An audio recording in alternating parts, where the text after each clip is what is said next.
আলহামদুলিল্লাহি রাব্বিল আলামিন সালাতু ওয়াসসালামু আলা সাইয়্যিদিল মুরসালিন আম্মা বা'দু ফাআউযু বিল্লাহি মিনাশ শাইতানির রাজীম বিসমিল্লাহির রহমানির রহিম আসসালাতু ওয়াসসালামু আলাইকা ইয়া রাসূলুল্লাহ ওয়া আলা আলিকা ওয়া আসহাবিকা ইয়া হাবিবাল্লাহ সালাতু ওয়াসসালামু আলাইকা ইয়া নবিয়াল্লাহ ওয়া আলা আলিকা ওয়া আসহাবিকা ইয়া নূরাল্লাহ। অনুষ্ঠান আমাদের স্বাস্থ্য নিয়ে আরও একবার উপস্থিত হয়েছি। যারাই আমাদের সাথে রয়েছেন সকলকে জানাই স্বাগতম। আমাদের স্বাস্থ্য অনুষ্ঠানে আমরা একটি বিষয় নিয়ে আলোচনা করে থাকি। ডক্টর সাহেব আমাদের সাথে আজকেরও রয়েছেন। ইনশাআল্লাহ তাআলা আমরা আজকের যে বিষয়টি আমরা নিয়েছি তা হচ্ছে কমন কোল্ড, সর্দি কাশি জ্বর, যেটা শীতকালীন সময়ে ওয়েদার চেঞ্জ হওয়ার সাথে সাথেই আমরা যে জিনিসগুলো বেশি ফিল করে থাকি, আমাদের সমাজের মধ্যে বেশি হয়ে থাকে। একটু হলেই জ্বর হয়ে যায়, কাশি হয়ে যায়, সর্দি হয়ে যায়।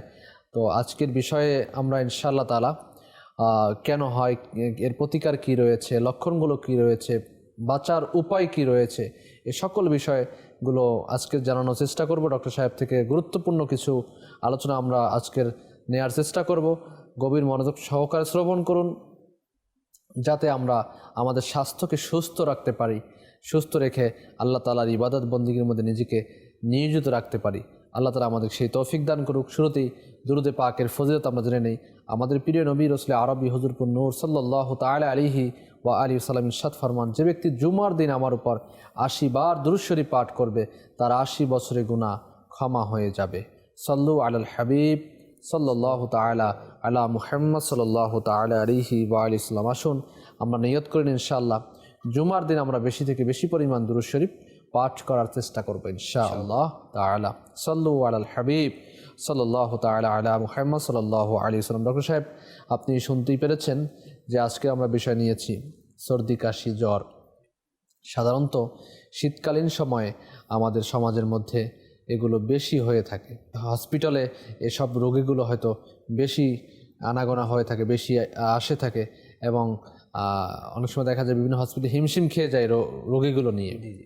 বেড পাওয়া যায় না, অনেক সময় দেখা যায় রোগগুলো বেশি বেড়ে যায়, তারপরে নিয়ে আসে হসপিটালে। যাই হোক, আমরা সেদিকে যাব না এই মুহূর্তে। আমরা যাব শীতকালীন সর্দি কাশি এগুলো বেশি কেন হয়। আমরা শুরুতেই এদিকটা যাব, আসলে অন্যান্য সময় তো থাকে, কিন্তু শীতকালে কেন বেশি হয়।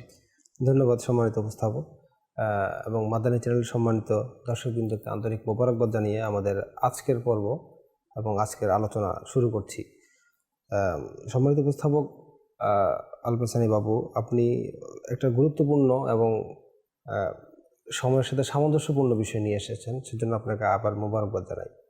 আসলে সর্দি কাশি এটা একেবারেই খুব পরিচিত একটা বিষয় আমাদের সাথে। একটা মানুষের জীবনে সর্দি কাশি হয় নাই এরকম মানুষ মনে খুঁজে পাওয়া যাবে না।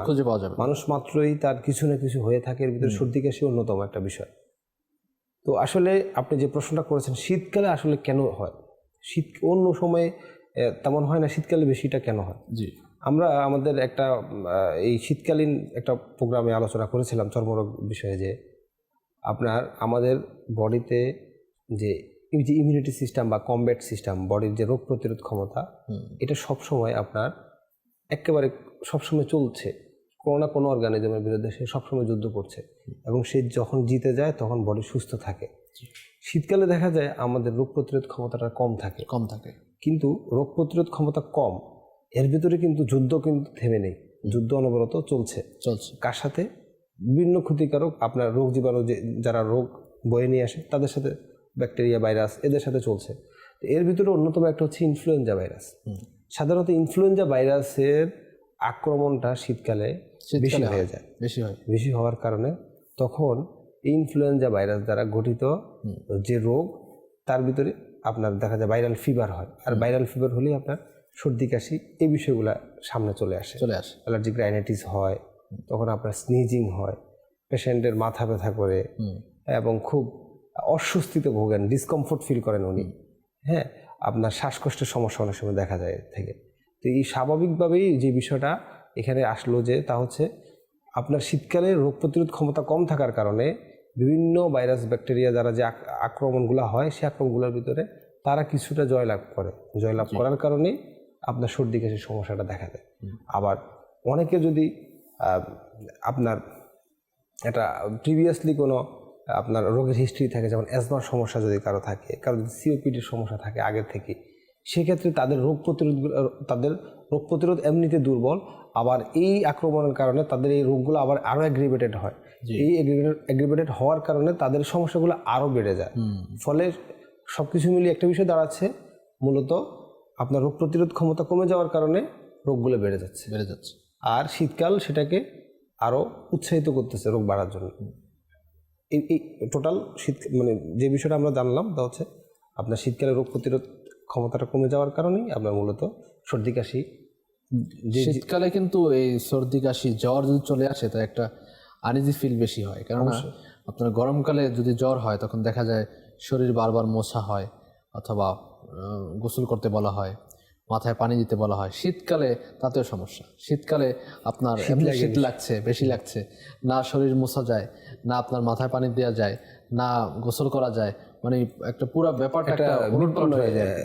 আপনার কিংকর্তব্য বিমূঢ় যেটাকে বলা হয়, একটা বিব্রতকর অবস্থা এরকম কিন্তু হয়ে যায়। জি, ভালো বলছেন। তো আসলে এক্ষেত্রে আমি বলবো যে আল্লাহ রাব্বুল আলামিন আমাদেরকে যদি কোনো একটা সমস্যা দেন, তবে তার আগে সেটার সমাধানের ব্যবস্থা করে রাখেন। এক্ষেত্রে তো আমি বলবো জ্বরের ব্যাপারে হাদিসে পাক আসছে, জ্বরকে মন্দ বলো না।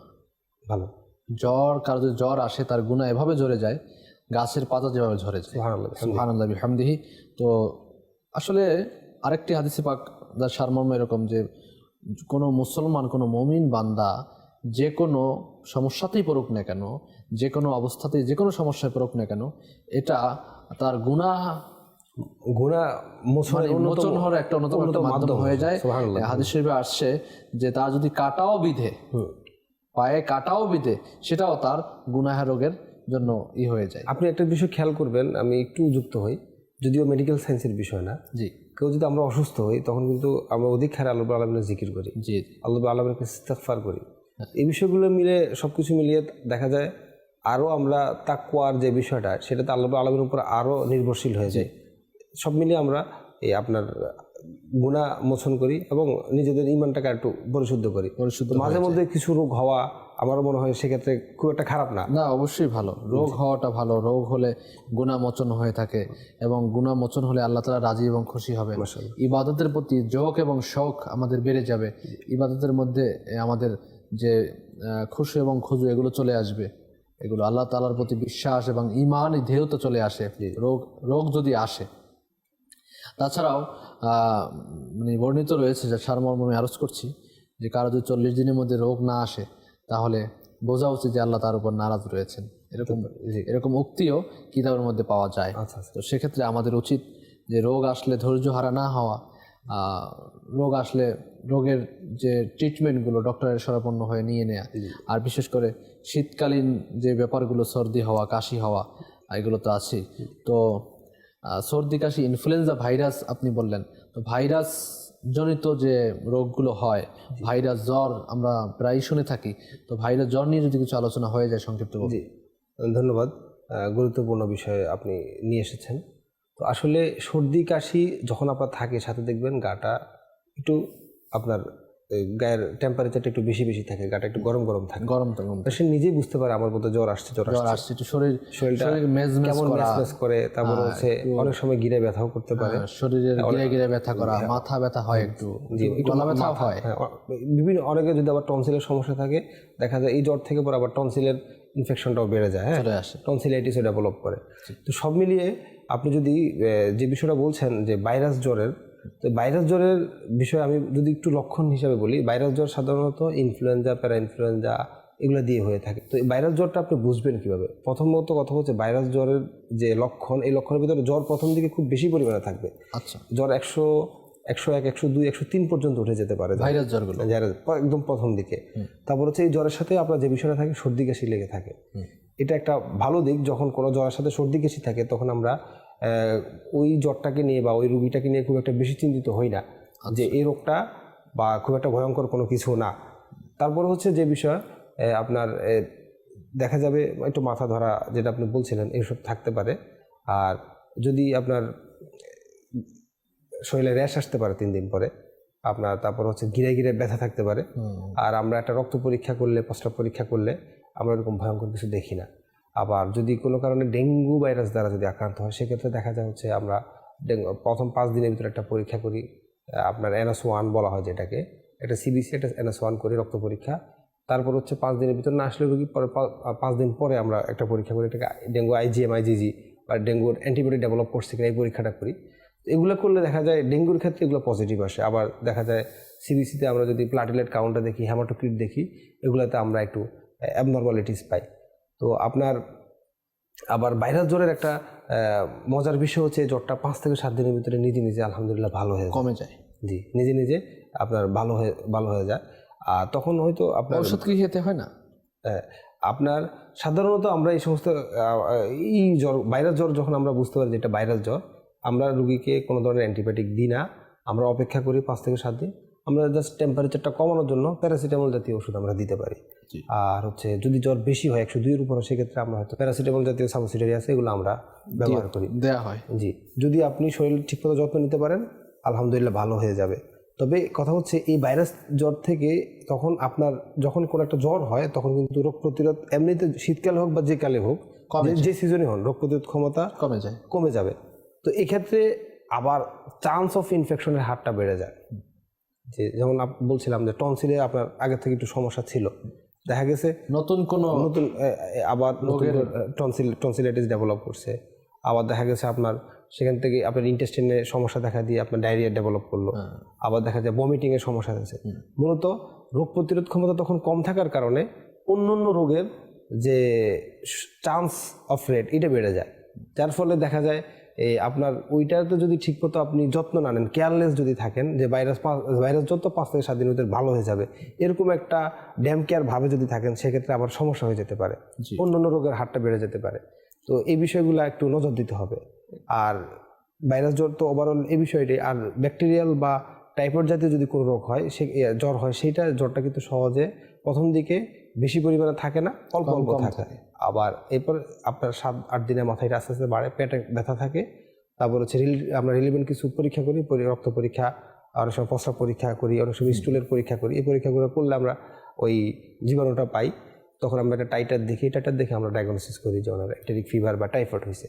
ওভারঅল এই বিষয়গুলো আর কি আমরা যদি নজরে রাখি, তাহলে আপনার ভাইরাস জ্বর কোনটা আর ব্যাকটেরিয়াল জ্বর কোনটা আমরা বুঝতে নিয়ে আমরা খুব একটা সমস্যায় পড়ব। যে জিনিস লক্ষণীয় ডক্টর সাহেব, সেটা হচ্ছে যে আমরা যখন কেউ অনেক পানি দিয়ে গোসল করে, অথবা নদীতে সে সাঁতার কাটলো, পুকুরে সে গোসল করলো, অথবা শহর থেকে গ্রামে গেল, শহরে এক পানি দিয়ে গোসল করলো, মানে গ্রামে গিয়ে পুকুরে পানি অথবা নদীর পানি দিয়ে গোসল করলো, অথবা টিউবওয়েলে পানি দিয়ে গোসল করলো, তার ঠান্ডা লেগে গেল, ঠান্ডা থেকে তার জ্বর চলে আসলো, এটা স্বাভাবিক। অথবা হার্ড ওয়ার্ক করলো গ্রামে বসে অথবা শহরে বসে, যেখানেই হোক, হঠাৎ করে সে হার্ড ওয়ার্ক করলো, তার জ্বর চলে আসলো, এক্ষেত্রে তো এটা বোঝা গেল যে এই জন্য জ্বর আসছে। তো শীতকালীন যে ওয়েদার চেঞ্জের পরে যে জ্বরটা আসে, আদৌ এই জ্বরটা মানে কোন সিস্টেমে আসে, এটা কেন আসে, মানে স্বাভাবিক তার জীবনযাত্রার মধ্যে কি জিনিসটা ব্যাহত হলে যে জ্বরটা চলে আসলো? জি, আমরা মানে ইতিপূর্বে আমরা বেশ কয়েকবার আমাদের দর্শকদেরকে বিষয়টা বুঝাতে চাচ্ছিলাম যে শীতকালে আমাদের রোগ প্রতিরোধ ক্ষমতার প্রবণতাটা কিন্তু কমে যায়। এজন্যই, হ্যাঁ, যার কারণে আপনার শীতকালীন যে ব্যাকটেরিয়া ভাইরাসগুলো আছে তাদের যে চলাফেরা বাতাসের ভিতরে, এনভায়রনমেন্টের ভিতরে, আপনার চারপাশে, সেটা তো কমে নেই। তারা যে কোনোভাবে হোক আপনার শ্বাসনালীতে ঢুকতেছে। এক্ষেত্রে আমরা কি এটা বলতে পারি যে শীত চলে আসছে, হয়তো শীতের সময় সে সন্ধ্যের দিকে তিনি যখন ঘুমিয়েছেন, আমরা যখন ঘুমাই যাই তখন দেখা যায় যে কি ফ্যান লাগছে এখন, জি, মানে এতটা শীত না, অথবা কাঁথা কম্বল আমরা এটা শরীরে জড়াইনি, স্বাভাবিকভাবে আমরা শুয়ে গেলাম, আচ্ছা, ফ্যান চালিয়ে হোক, শহরের ফ্যান চালিয়ে হোক, কিন্তু ফ্যানটা বন্ধ করতে ভুলে গেলাম, সেই শেষ রাতের দিকে শীত প্রচণ্ড আসলো এবং ঠান্ডা লেগে গেল, এক্ষেত্রে জ্বর আসার সম্ভাবনা। এক্ষেত্রেও আপনার জ্বর আসতে পারে। যদি ইনফ্লুয়েঞ্জা ভাইরাস দ্বারা আপনি যদি আক্রান্ত হন, সেক্ষেত্রে সে তার ইনফেকশন হওয়ার পরে জ্বর আসতে একটু সময় নেয়। দেখা যাবে হয়তো প্রথম দিন আসে নাই, 2 থেকে 3 দিনের মাথায় জ্বরটা ডেভেলপ করবে। জি, কিন্তু সর্দি কাশি সাথে সাথে চলে আসতে পারে। ঠান্ডা লাগার কারণে। এখানে একটা বিষয় আমি একটু তথ্যটা শেয়ার করি। আপনি অনবরত শ্বাসের সাথে কিন্তু প্রচুর পরিমাণে লক্ষ কোটি ব্যাকটেরিয়া আপনার রেসপিরেটরি সিস্টেমে শ্বাসে নিচ্ছেন আবার বের করছেন। আপনি যে বিষয়টা বললেন যে আমি দেখা গেছে ঢাকায় গোসল করছি, আবার বিকালবেলা অথবা পরদিন আমি আমাদের বাড়িতে গিয়ে গোসল করলাম গ্রামে, দেখা গেছে সাথে সাথে আমার সর্দি কাশি চলে আসলো, এটার কারণটা বা কি হতে পারে? বা শীতকালে দেখা যায় এটা একটু পরিমাণটা একটু বেড়ে যাচ্ছে, অথবা আপনি রাতের বেলা ঘুমাইছেন, ঘুমানোর সময় ওরকমটা শীত ছিল না, রাতের বেলা শীত বেশি। হয়নি, তো এই দুই শেষ রাতে অনুভব হলো, শেষ রাতে তখন তো কাঁথাও নেই, কম্বলও নেই।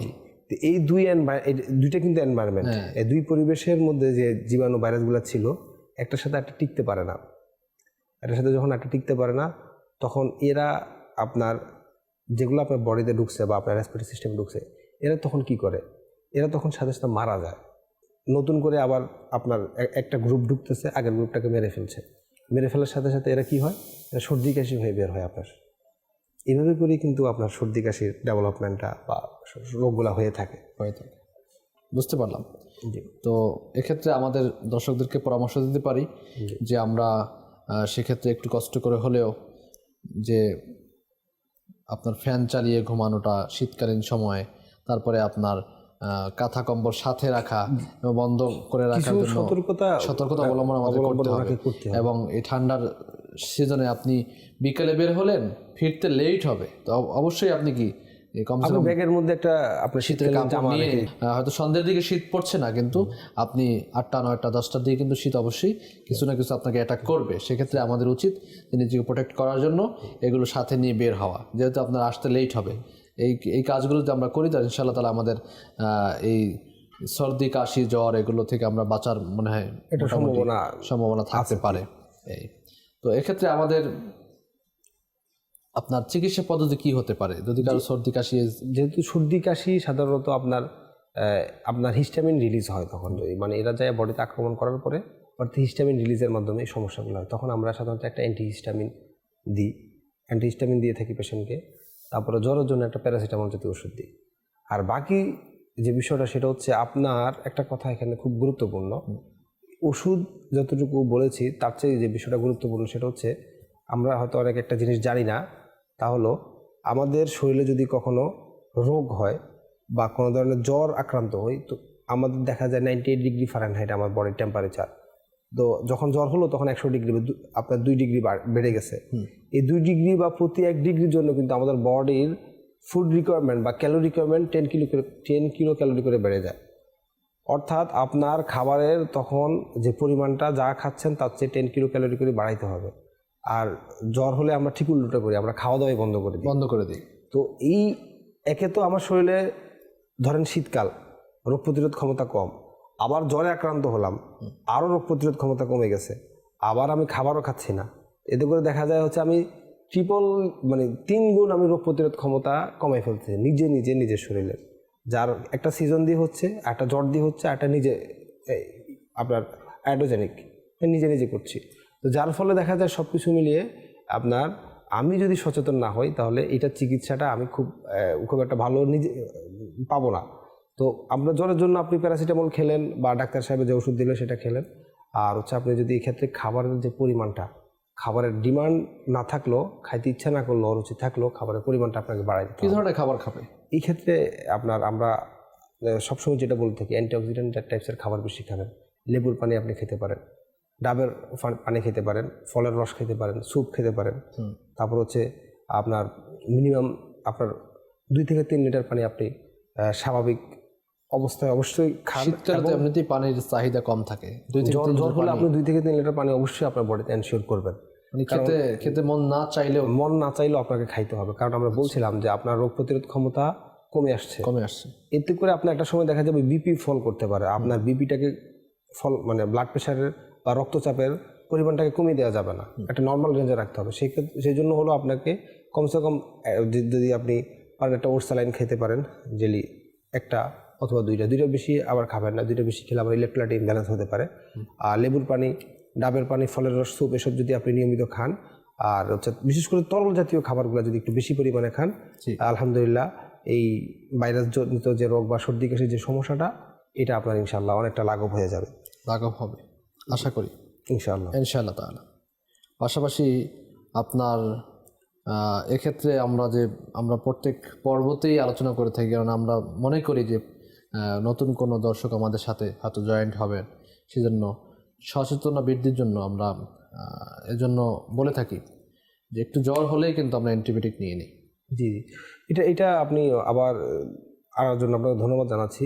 আসলে জ্বর হবে, আপনার জ্বরটা এই যে আমরা বলছিলাম ভাইরাল ফিভার মানে হচ্ছে একটা ভাইরাস দ্বারা জ্বর হয়েছে। জি, আর অ্যান্টিবায়োটিক মানে হচ্ছে অ্যান্টিবায়োটিক কাজ করবে ব্যাকটেরিয়ার বিরুদ্ধে। আপনার জ্বরটা হয়েছে ভাইরাসের কারণে, আপনি কেন অ্যান্টিবায়োটিক নেবেন?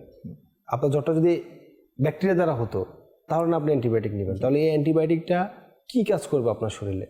আপনার শরীরে একটা জিনিস আপনি ঢুকিয়ে দিচ্ছেন, তো এখন ঢুকিয়ে দেওয়ার পরে সে কিছু না কিছু একটা কাজ করবে। এখন অ্যান্টিবায়োটিক সাধারণত ব্যাকটেরিয়ার বিরুদ্ধে কাজ করে। সে যে যদি কোনো ব্যাকটেরিয়াকে না পায়, সে তখন তো আপনার বডির মধ্যে যা রেজিস্ট্যান্স করবে, আপনার বডির ক্ষতিগ্রস্ত করবে।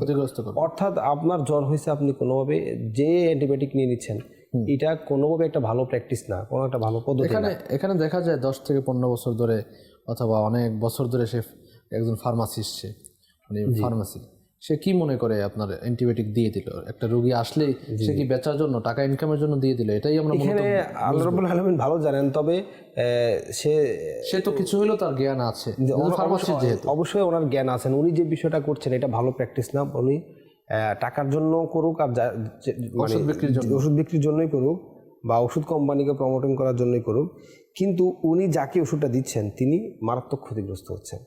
আমরা আলোচনা করেছিলাম অ্যান্টিবায়োটিক রেজিস্ট্যান্স একটা বিষয় নিয়ে। এখানে যদি কোনো কারণে অ্যান্টিবায়োটিক রেজিস্ট্যান্স হয়ে যায়, সেক্ষেত্রে কিন্তু এই অ্যান্টিবায়োটিকটা আপনার শরীরের উপর আর কাজ করবে না। একটা বিষয় আমাদের দর্শকবৃন্দকে জানতে হবে, মেডিকেল সায়েন্স এটা অনেক বিশাল একটা বিষয়। মেডিকেল সায়েন্স, হ্যাঁ, এই চিকিৎসা বিজ্ঞান একটা সমুদ্র। এই চিকিৎসা বিজ্ঞান কাজ করে গুটি কয়েক ওষুধ দিয়ে। ওষুধের সংখ্যাটা কিন্তু লিমিটেড, যদিও সায়েন্সটা বাস্ট, বাট এইটার যে অস্ত্রগুলো আছে, যে অস্ত্রগুলো দিয়ে কাজ করে, তার অস্ত্র সংখ্যা কিন্তু কম। এখন আপনি যদি কোনো একটা অস্ত্রকে অকেজো করে দেন, অর্থাৎ অ্যান্টিবায়োটিক যেগুলো আছে এগুলোকে যদি আপনি রেজিস্ট্যান্স করে দেন, তাহলে পরবর্তীতে আপনার শরীরে কোনো একটা রোগ বাসা বাঁধলে কী অস্ত্র দিয়ে মেডিকেল সায়েন্স আপনার সাথে যুদ্ধ করবে? আপনাকে ঔষধ দিবে, ওষুধ আপনাকে সেভ করবে। এমনও আমরা হয়তো আশঙ্কা করছি, এমন একটা সময় আসতে পারে, আল্লাহ মাফ করুক, সেই সময় যাতে আমাদের দেখতে না হয়। অনেক বড় বড় অপারেশন হবে, শুধুমাত্র অপারেশনও সাকসেস হবে কিন্তু রোগী ভালো হবে না, শুধুমাত্র অ্যান্টিবায়োটিক রেজিস্ট্যান্সের কারণে অ্যান্টিবায়োটিক দিচ্ছে, শরীরে কাজ করছে না, ইনফেকশন ছড়াই গেছে একটা ট্রিটমেন্টের জন্য, হয়ে গেছে আরেকটা, অপারেশন টেবিল থেকে সে ডেড হয়ে আর মানে ব্যাক করতেছে না। অপারেশন টেবিল থেকে সে, আমরা ভালো মানুষ ঢুকালাম, মৃত মানুষ বের হচ্ছে। এই বিষয়গুলো আল্লাহ যাতে আমাদেরকে না দেখায়, এইটা ডিপেন্ড করতেছে আমাদের সচেতনতার উপরে। জি, আপনি একটু ধৈর্য ধরেন। আমরা তো যেটা ভাইরাস জ্বর, এটা 5 থেকে 7 দিনের ভিতরে এমনি সেরে যাচ্ছে। এখানে আমাদের রোগীদের, আমরা যারা রোগী হই, আমাদের আসলে অধৈর্য। আসলে আপনি যেটা বলেছেন, ধৈর্য আমরা ধরতে পারি না। সাধারণত আজকের জ্বর আসছে না, আমি আজকেরই যাতে ভালো হতে চাচ্ছি এবং হাঁটা চলা কাজ কর্ম ফিরতে চাচ্ছি। এখানে আপনার সাথে একটা বিষয় শেয়ার করি। আমার মনে করেন আজকে জ্বর হয়েছে, আমাকে যে জীবাণুটাই আক্রমণ করছে, সে কিন্তু আজকে আক্রমণ করে নাই, অনেকদিন থেকে সে 2-3 দিন আগে আক্রমণ করছে। তাহলে যে একটা ইনকিউবেশন পিরিয়ড বলে একটা কথা আছে, ওই ইনকিউবেশন পিরিয়ডটা পার হওয়ার পরে গিয়ে আপনার সাইন সিমটম ডেভেলপ করছে। জি, তো তার মানে হচ্ছে যে এই ঘটনা 5-7 দিন ধরে আপনার শরীরে ঘটতেছে, সেটা আপনি এক মুহূর্তে কিভাবে ভালো করতে চান? অ্যান্টিবায়োটিক দিয়ে মনে করছে ভালো হয়ে যাবে। এইখানে আসলে এটা তো একটা ভ্রান্ত ধারণা। অ্যান্টিবায়োটিক দিয়ে আসলে আপনার তো ভালো হচ্ছেন না, আপনি ক্ষতিগ্রস্ত হচ্ছেন। যদি আপনার প্রপার ওয়েতে কালচার করার পরে ওই যে আপনার যে অর্গানিজমটা দ্বারা আপনি ক্ষতিগ্রস্ত হয়েছেন, সেই অর্গানিজমের যে অ্যান্টিবায়োটিকটা, সেই অ্যান্টিবায়োটিকটা যদি আপনার বডিতে ইউজ না হয় এবং প্রপার ডোজে যদি ইউজ না হয়, প্রপার ডিউরেশনে যদি ইউজ না হয়, আপনি ক্ষতিগ্রস্ত হবেন।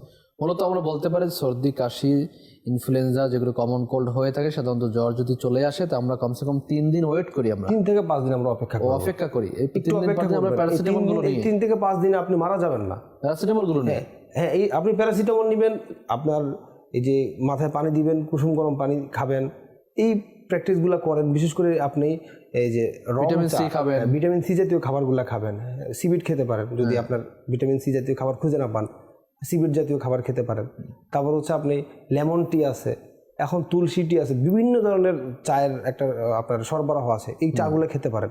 এগুলা এই লাইম যে জুসগুলো আছে এগুলো খেতে পারেন। আপনি এইসব খেলে ইনশাল্লাহ আপনার একটু ধৈর্য ধরবেন, আপনি ইনশাল্লাহ আলহামদুলিল্লাহ আপনি এমনিতেই রিকভারি হয়ে যাবে। 3 দিন অথবা 5 দিন পর যে না আসে, তখন আপনি ডক্টরের সাথে পরামর্শ করবেন, ডক্টরের কাছে যান, গিয়ে রক্ত পরীক্ষা করবে, রক্ত পরীক্ষা বা ওনার অভিজ্ঞতার আলোকে উনি একটা আপনাকে চিকিৎসা দিবে। সেক্ষেত্রে উনি যে ওষুধটা, আপনি সেই ওষুধটাই ব্যবহার করেন। আমার মনে হয় আমাদের সমাজে যারা ইসলামী বোন রয়েছেন, মা বোনেরা রয়েছেন, তারা যদি একটু বেশি সচেতন হন তাহলে আশা করি এগুলো আরও ডেভেলপ হবে আশা করি। অবশ্যই অবশ্যই কেননা তাদের অনেক সময় দেখা যায় সন্তানের জ্বর হয়েছে, স্বামীকে বারবার অস্থির হয়ে যান। অস্থির হয়ে বিশেষ করে যাওয়া। আমাদের ইসলামী বন্ধুদের মধ্যে এই বিষয়টা একটু বেশি লক্ষ্য করি। আমাদের কাছে দেখা যায় যখন ছোট বাচ্চা নিয়ে বিশেষ করে বাবাদের চেয়ে মায়েরা বেশি আসেন, এবং আসার পরে বাচ্চারা যতটুকু অসুস্থ, মা দেখা যায় তার চেয়ে বেশি অসুস্থ এবং অস্থির। এই দুটো বিষয় পরে আমাদেরকে বাচ্চাকে কি চিকিৎসা দিব, মাকে কাউন্সেলিং করতে করতে সময়টা বাচ্চার চেয়ে বেশি চলে যায়, এবং অ্যাটলিস্ট সব বুঝে দেওয়ার পরে আবার দেখা যায় ওনার অস্থিরতা শুরু হয়ে যায়। আমি ইসলামী বন্ধুদেরকে অনুরোধ করব, আপনারা অস্থির হবেন না। যদি বড় ধরনের কোনো সমস্যা না হয়, আপনারা দেখবেন ইনশাআল্লাহ এই সামান্য এই জ্বরে আপনার বাচ্চা খুব একটা বেশি ক্ষতিগ্রস্ত হবেন না। আপনি ডাক্তারের পরামর্শ নেবেন এবং নিজেও একটু সচেতন হবেন, একটু স্থির থাকবেন, একটু ধৈর্য ধরবেন, ইনশাআল্লাহ রিকভারি হয়ে যাবে। রিকভারি হবে ইনশাল্লাহ। আল্লাহ তাআলা আমাদেরকে এ ধরনের রোগ থেকে বাঁচাক। আর আমাদের সময়ও শেষের দিকে, আমরা আজকের যে সর্দি, কাশি, জ্বর, ইনফ্লুয়েঞ্জা ভাইরাস, কমন কোল্ড নিয়ে আলোচনা করেছি।